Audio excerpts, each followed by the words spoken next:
జన్మే కాదు, ఇంకెన్ని జన్మలెత్తినా నేను నీతోనే ఉంటాను.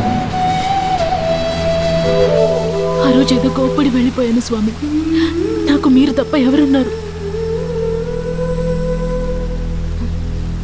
నేను విక్రమ్ని వెతకకుండా ఉండలేకపోతున్నాను. పగటిపూట ఆడదానిలా రాత్రుల్లో పాములా జీవించడం నా వల్ల కావడం లేదు.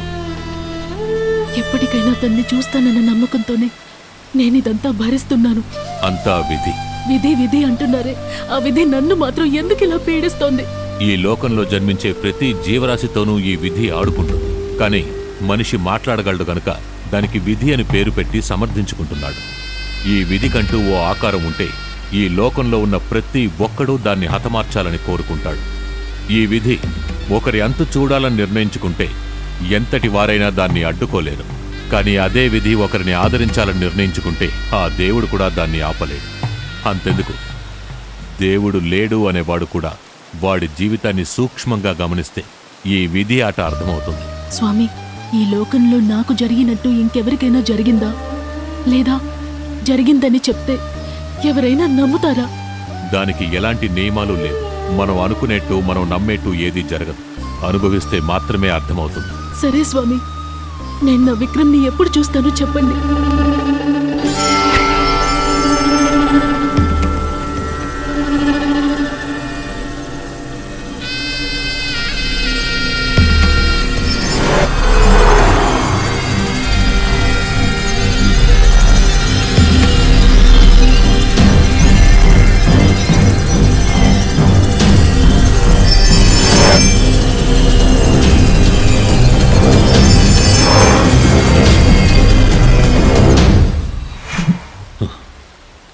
నేను నీతో ఇంతకు ముందే చెప్పినట్టు వాడే ఇక్కడికి వస్తున్నాడు.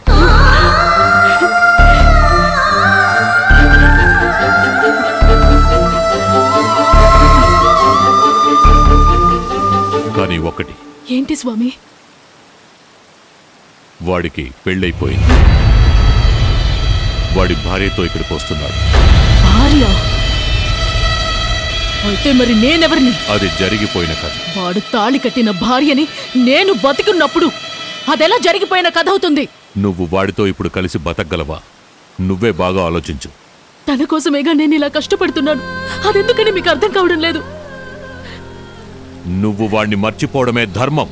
నాకు ఊహ తెలిసినప్పటి నుంచి కష్టమంటే ఏంటో ఏమాత్రం తెలియకుండా రాణిలా బతికాను. ఈరోజు మనసులో వాణ్ణి తలుచుకుంటూ అడవుల్లో, పొదల్లో, తుప్పల్లో చాటుగా తిరుగుతున్నాను. అడిగితే విధి విధి విధి విధి అంటున్నారు. ఆ దిక్కుమాలిన విధి నా జీవితంతోనే ఆడుకోవాలా? చేస్తా. ఆ విధికి నేనేంటో అర్థమయ్యేలా చేస్తా.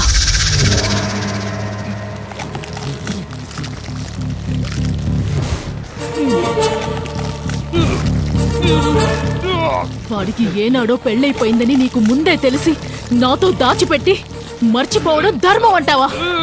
ఏది ధర్మం? నాగరాణి!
మిస్ట్ చూసావా? చాలా బాగుంది కదా, అదిరిపోయింది. ఆసమ్, చాలా బాగుంది కదా. సరిపదా, లోపలికి వెళ్దాం.